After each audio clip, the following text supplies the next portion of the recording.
नमस्ते प्यारे विद्यार्थी। आज हम सब एक सिंगल वीडियो में माध्य निकालना सीखेंगे, वो भी तीनों तरीका से। सबसे पहले हम सीखेंगे कि प्रत्यक्ष विधि से कैसे माध्य निकालता है, फिर उसी को कल्पित माध्य विधि से सीखेंगे और लास्ट में तीसरा विधि जो है वो पगविचलन विधि से हम माध्य निकालना सीखेंगे। यहाँ पे सबसे पहले आपको हम बेसिक नॉलेज दे देते हैं कि क्या होता है। प्रत्यक्ष विधि का फॉर्मूला होता है बराबर होता है सिग्मा एक्स एफ बट्टे सिग्मा एफ। अब सिग्मा का मतलब क्या हुआ? सिग्मा मतलब होता है जोड़, यानी कि x और f के आगे यदि सिग्मा लगा है तो इसका मतलब हुआ कि x f के गुणनफल का जो योग होगा वो सिग्मा f x f के बराबर होगा। वहीं पे नीचे में सिग्मा f लगा हुआ, यानी कि f से हम बारंबारता को दिखाते हैं, तो ये हो गया कि टोटल बारंबारता का योग कितना है। वहीं पे आप कल्पित माध्य विधि में देखेंगे तो इसका फॉर्मूला होता है a plus sigma F D बट्टे सिग्मा एफ। ए क्या होता है? तो ए यहाँ पे कल्पित माध्य होगा, जो कि आपको मैं जब प्रश्न सॉल्व करेंगे तो बहुत अच्छे तरीके से दिखाने वाले हैं आपको।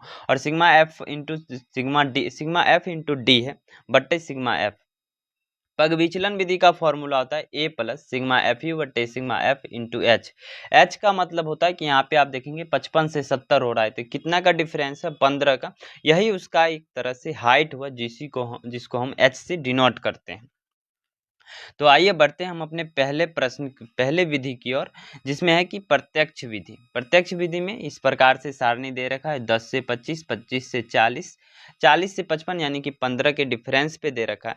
तो यहाँ पे ऐसे ही आपको भी प्रश्न में दिया होगा सबसे पहले वर्ग अंतराल, जो कि अंतराल पे होगा, कहीं ना कहीं दूरी पे दो संख्या जो लिखा होगा वो आपका वर्ग अंतराल होगा, और एक संख्या जो लिखा होगा एक अंक के साथ वो आपका बारंबारता होगा।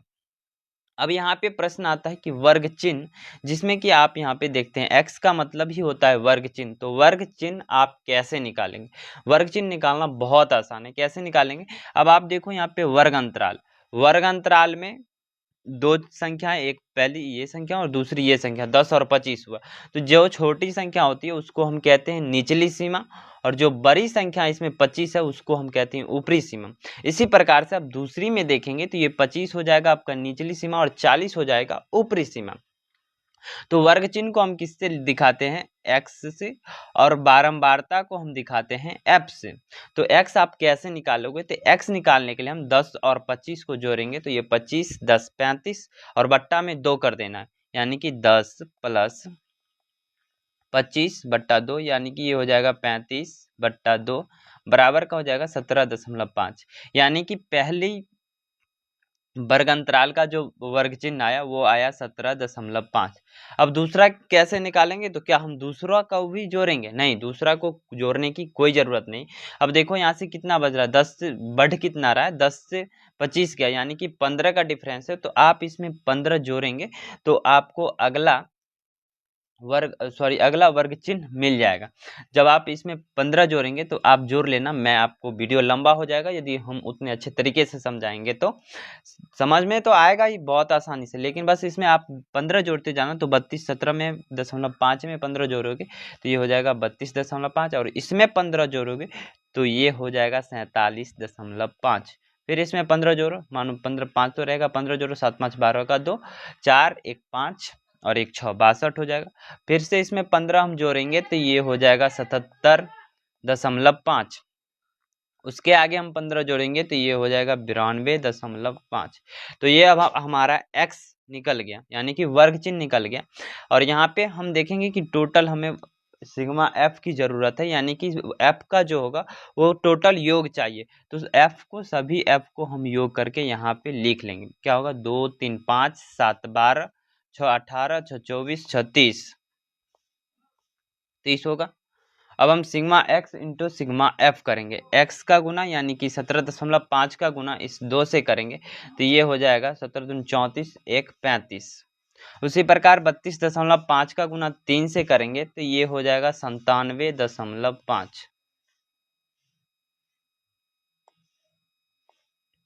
कितना हो जाएगा? 97.5। उसके बाद हम 47 का 0.5 का गुना 7 से करेंगे तो ये हो जाएगा 332.5। इस प्रकार से आप गुना कर लेंगे। इसके आगे हो जाएगा 62 को गुना हम 6 से करेंगे तो 375.5। उसी प्रकार से हम 77 का गुना 6 से करेंगे तो ये हो जाएगा 465। कितना होगा? 465। उसके बाद हम गुना करेंगे 555 आएगा लास्ट में 555। अब आपको क्या करना है, यहाँ पे sigma x into sigma F का हमें मान चाहिए। ये तो एक्स इंटू एफ हो गया, ये कितना हो गया एक्स इंटू एफ। अब हमें सिग्मा एक्स इंटू एफ चाहिए, तो ये सभी जितने एक्स एफ के सारणी में हैं, इस सारणी में आपको जितना भी दिख रहा उन सभी का योग करेंगे। तो 35, 97.5, 332.5, 375.5, इन सब का हम योग करेंगे। चलिए आइए करते हैं। जब आप योग करेंगे तो 97.5, 332.5, ठीक है। उसके बाद ये 5, 5, 5, 375.5 नहीं होगा क्योंकि यहाँ से 6 से गुना हो रहा, ये यहाँ पे 5 नहीं होगा, ठीक है। अब इसको जोड़ेंगे तो 5, 5, 10 का 0 बचेगा हाथ में 1, तो 5, 1, 6, 7, 13, 2, 15, 5, 20, 5, 25, 5, 30 का 0 हाथ बाकी 3, 3, 6, 9, 18, 3, 3, 6 और 9 15, 15, 3, 18, 7, 25, 6, 31, 5, 36 का 6, यानी कि इसका टोटल जो आने वाला वो 1860 आने वाला। मैंने पहले से ही करके रखा, बस आपको इसलिए पहले से कर रखा कि जिससे कि आपको मैं जल्दी से जल्दी में बता पाऊँ। तो ये आपका टोटल आ गया sigma x into sigma F. Sigma x F का जो मान आया वो आ गया 1860 बट्टा में हो जाएगा सिग्मा एफ, यानी कि सिग्मा एफ का वैल्यू कितना है तो वो होगा 30।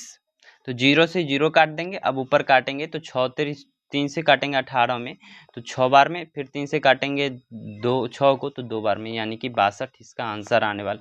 तो इसका माध्य प्रत्यक्ष विधि से क्या माध्य आया तो 62 है। अब इसी आंकड़े का हम कल्पित माध्य विधि से इसका माध्य निकालेंगे।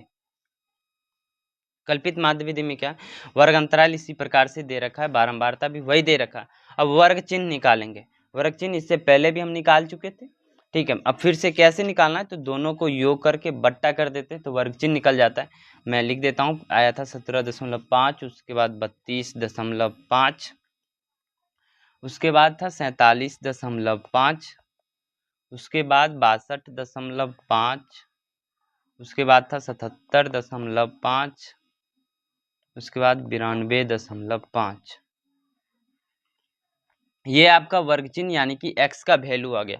अब x आ गया, अब यहाँ पे बोलता है x माइनस a, तो a कहाँ से निकालेंगे। अब x में से किसी एक को भी आप a मान सकते हो, वरना हम क्या करते हैं कि बीच वाली किसी को मानते हैं तो आसानी होता है हमें, ठीक है।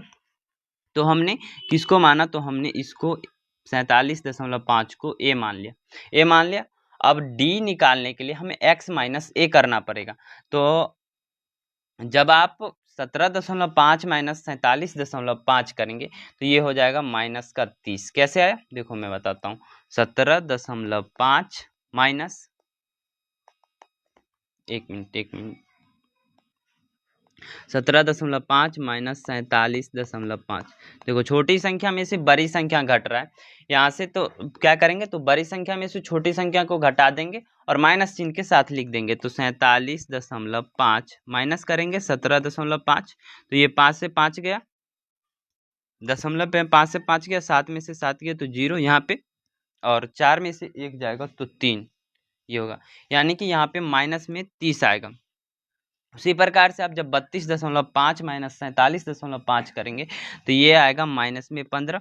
अब फिर से आप 47.5 माइनस 47.5 करेंगे तो ये 0 आने वाला है। उसके बाद हम 62.5 माइनस करेंगे, यहाँ पे x माइनस a बोल रहा है तो 62.5 माइनस 47.5 करेंगे तो ये मुझे 15 मिलने वाला है। उसके बाद मिलेगा 30, उसके बाद मिलेगा 45। ये सब हमने पहले से करके रखा है, बस क्योंकि आपको जितना जल्दी से जल्दी समझा सके, क्योंकि लंबी वीडियो देखना बहुत सारे बच्चे पसंद नहीं करते हैं, ठीक है। बस आपको मैंने तरीका बता दिया, उस तरीका से आप निकालोगे तो किसी भी सारणी का, आपके एग्जाम में कोई भी सारणी आए आप उसका आंसर निकाल सकते हैं, ठीक है। अब डी निकल गया, यहाँ पे क्या चाहिए F I into D I, यहाँ पे क्या चाहिए F I into D I चाहिए। तो यानी कि ये तो डी हो गया और ये हो गया एफ। बारंबारता को हम किस से सूचित करते हैं तो एफ से सूचित करते हैं, यानी कि डी का गुना एफ से करेंगे तो डी का गुना जब एफ से करेंगे यानी कि 30 माइनस 30 का गुना एफ बारंबारता 2 से हो जाएगा तो ये हो जाएगा माइनस का 60। उसके बाद आने वाला है -15 का गुना 3 से करेंगे तो ये हो जाएगा माइनस में 45। उसके बाद होगा 0। उसके बाद आप 15 का गुना 6 से करेंगे तो 90। 30 का गुना 6 से करेंगे तो 180 और 45 का गुना 6 से करेंगे तो ये हो जाएगा 270। ठीक है, अब फिर से हम बारंबारता को जोड़ लेंगे, जो कि इससे पहले ही हमने जोड़ा था। तो कितना आया था 30, या फिर आप फिर से जोड़िए 2 3 5 5 7 12 6 18 6 24 6 30 आ गया ये टोटल एफ। उसके बाद हम F I into D I को जोड़ेंगे। F I into D I जोड़ने के लिए क्या करते हैं, पहले हम सभी प्लस वालों को एक साथ जोड़ लेंगे और सभी माइनस वाला को एक साथ जोड़ लेंगे। तो देखो 60 और -45 को जोड़ोगे तो 60 प्लस 45, 60 प्लस 45 जोड़ा तो 105। ये माइनस में 105 आएगा क्योंकि ये दोनों माइनस में। अब क्या करेंगे, इस तीनों को जोड़ेंगे। ठीक है, किसको किसको हमें जोड़ना है, तो इस तीनों को जोड़ना है। तो 0 का 0, यहाँ से मैं इसको अलग लिखता हूँ। तो 0 9 8 17 7 24 का 4 हाथ बाकी 2 2 4 1 5, ये हो गया 540। अब ये माइनस में है और जब इन दोनों को जोड़ेंगे तो ये घटेगा 540 माइनस 105। तो इसमें से 105 को हम घटाएंगे। 105 को जब हम घटाएंगे तो ये 5 में 10 में से 5 जाएगा 5 और 4 में से नहीं, ये तो 3 बचेगा तो 3 का 3 और 5 में से 1 जाएगा, 5 में से 1 जाएगा तो 4, यानी कि 435। तो हमें सिग्मा एफ डी का मान कितना निकला, सिग्मा एफ डी का मान निकला 435, सिग्मा एफ का मान 30 और ए कितना था, तो ए हमने 47.5 को माना था। तो ये हो जाएगा 47.5 प्लस 435, 47.5 बट्टा 435 बट्टे में उसके बट्टे हो जाएगा 30 हो जाएगा। अब 30 से भाग देने के लिए इसमें 3 से सीधा भाग दो आप। 3 से भाग देगा तो 3 एकम 3, 3 एकम 3, फिर से बच गया 1 तो 3 चौके 12 और 3 पाँचे 15 और एक 0 है यहाँ पे, तो एक अंक के बाद दशमलव लगा देंगे, यानी कि ये हो जाएगा 47.5 प्लस 14.5। अब इन दोनों को आप जोड़ेंगे तो ये हो जाएगा 62। ये भी यानी कि प्रत्यक्ष विधि से भी हमने इससे पहले माध्य निकाला था तो वो भी 62 आया, और अभी हमने कल्पित माध्य विधि से इसका माध्य निकाला तो वो भी 62 आया। कैसे निकालते थे, बहुत आसान था, सब चीज़ मैंने आपको बता दिया कि सबसे पहले x यानी कि वर्ग चिन्ह निकालने के लिए वर्ग अंतराल को जोड़ा और बट्टे में 2 कर दिया तो वो निकल गया। डी निकालने के लिए x माइनस ए किया और ए कहाँ से आया, तो x में से हम किसी भी, मैंने 47.5 को माना है, अब चाहते तो 62.5 को भी मान सकते थे या 77.5, किसी को भी मानते ए तो आंसर वही आता आपका। ए मान लिया और ए का मान यहाँ पे बैठा दिया, सिग्मा एफ डी यानी कि टोटल एफ इंटू डी का जो मान था वो बैठा दिया, सिग्मा एफ का बैठा दिया मान, आंसर आ गया। ठीक है, अब लास्ट जो तरीका है वो हम सब सीखने वाले हैं, किस पग विचलन विधि। क्या कहते हैं इसको, पग विचलन विधि। देखो आप सोच रहे हैं कि जब हमें एक तरीका पता था पहले से तो हमें इन दोनों तरीका की क्यों जरूरत पड़ती है।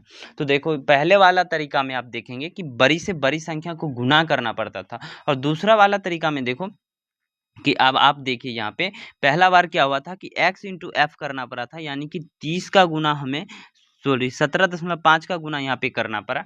उसी प्रकार से यदि बहुत बड़ी डाटा दिया जाता तो इसको देखो यहाँ पे छोटा कर दिया गया, x माइनस ए कर दिया गया, 47 में से 17.5 में से कर यानी कि छोटा कर दिया जिससे कि आसान हो सके। बड़ी संख्याओं का माध्य निकालने में कठिन हो रहा था, इसीलिए सभी प्रकार का माध्य निकालने का तरीका निकाला गया। ठीक है, अब हम सीखते हैं पग विचलन विधि से कैसे निकालते हैं। पग विचलन विधि से वही आपको वर्ग अंतराल लिखना है या बारंबारता लिखना है। बारंबारता को हम किसे सूचित करते हैं, तो एफ से, और वर्ग चिन्ह भी आपको लिखना है। वर्ग चिन्ह क्या था, तो एक बार निकाल लेंगे, यदि एक ही प्रश्न को तीनों तरीका से दे दिया जाए तो आप वर्ग चिन्ह वही होने वाला है। फिर से मैं लिख देता हूँ 17.5, 32.5, उसके बाद है 47.5, उसके बाद है 62.5, उसके बाद है 77.5, उसके बाद है 92.5, ये सभी है। अब डी निकालना है, डी बराबर क्या होता है, x माइनस ए। यहाँ से भी आप लिख सकते हैं डी, यहाँ से मैंने लिखा था डी बराबर x माइनस ए, कितना है -30 -15 0। मुझे पता है मैं कॉपी में यहाँ पे लिख रखा हूँ, तो -30 -15 0, उसके बाद है 15 उसके बाद था 30, उसके बाद 45। ठीक है, यहाँ पे भी देखेंगे -30 -15 0 15 30 45 आ गया। अब डी निकल गया, अब यू निकालना है। यू कैसे निकालेंगे, तो बस यहाँ पे लिखा हुआ यू बराबर होता है D/H। D/H, डी कितना है यहाँ से सभी में सभी, और H कितना है, तो H पहले ही बताया था कि 10 से देखो 25 होने के लिए कितना जोड़ना पड़ रहा है, 15। तो यानी कि अब आपको 15 से भाग देना है, यानी कि इसमें 30 में 15 से भाग देंगे तो -2, देखो छोटा हो गया ना संख्या, और -15 में 15 से भाग देंगे तो ये आएगा -1, ये 0 है तो 0 हो जाएगा, यहाँ पे 1, यहाँ पे 2 और यहाँ पे 3। इस सब में 15 से भाग दिया, इस सब में किससे भाग दिया है मैंने, 15 से। ये ऐसा आपको एडिट नहीं करना, बीच सारणी में नहीं लिखना, मैं आपको समझाने के लिए इतना लिख दिया। एग्जाम पेपर में आपको ऐसा नहीं लिखना, बहुत साफ सुथरे में लिखना। उसके बाद है FI इंटू यू। FI भी हमको पता है, F पता है यहाँ पे, उसके बाद U पता है, तो F और U का गुना करेंगे तो -2 गुने 2 करेंगे तो ये आएगा -4। -1 का गुना 3 से करेंगे तो -3। 0 का गुना किसी भी संख्या से कर दो 0 ही आएगा। उसके बाद 1 का गुना यहाँ से 6 से करेंगे तो 6। 2 का गुना 6 से करेंगे तो 12, और 3 का गुना 6 से करेंगे तो ये 18 आने वाला है। अब इसका जोड़ेंगे F को तो ये हो जाएगा 30, इसको जोड़ेंगे तो ये 4 3 7 माइनस में 7 है तो यहाँ से भी 7 चला जाएगा तो ये 6 चला गया, इसमें से मानो 1 गया तो बच गया कितना, 11 और 18 को जोड़ोगे तो ये आएगा 29, यानी कि सिग्मा FU बराबर कितना हो जाएगा 29 आया। और ए किसको माना था, ए तो 47.5 था ना, उस वाला में जिसको माना था ए, यदि वही लिखा तो ए कितना था 47.5। अब हम यहाँ से पहले ए का मान लिखेंगे तो 47.5 प्लस सिग्मा FU कितना है तो 29 बट्टा में सिग्मा एफ का मान कितना है टोटल तो 30 गुने एच कितना है 15, तो ये हो जाएगा 15 से, अब इसको काटो तो 15 दूनी 30 हो गया, यानी कि अब आपको निकल के आया 47.5 प्लस 29/2, यानी कि ये हो जाएगा 47.5 प्लस 14.5। अब इसको जोड़ेंगे तो 1 5 5 10 का 0 हुआ ना, यहाँ पे 0, और 4 7 11 1 12 का 2 हाथ बाकी 1 4 1 5 1 6, ये भी 62 है, ये भी 62 है। यानी कि आप यदि एक डाटा का किसी भी तरीका से माध्य निकालते हैं तो सभी में बराबर ही आने वाला है। ठीक है, तो ये था आपका माध्य निकालने का तीनों तरीका। यदि आपने यहाँ तक देखा होगा तो हमें उम्मीद है कि आप सभी को बहुत अच्छा लगा होगा वीडियो, क्योंकि मैंने बहुत अच्छे तरीके से, शानदार तरीके से खोल के बताया है। यदि आपने यहाँ तक हमारा साथ दिया तो बहुत बहुत धन्यवाद, थैंक यू आप सभी को। और ऐसे ही नेक्स्ट वीडियो के लिए आप चैनल को सब्सक्राइब कर लो, बहुत अच्छे अच्छे वीडियो आने वाले हैं आपके एग्जाम तक में। मैंने VVI क्वेश्चंस का शॉर्ट के थ्रू, जो भी आपका VVI क्वेश्चन है हर चैप्टर से थ्रू लगभग 100 क्वेश्चन जरूर करा दूंगा शॉर्ट के माध्यम से, तो आप चैनल को अभी के अभी सब्सक्राइब कर लो। मिलते हैं नेक्स्ट वीडियो में, थैंक यू।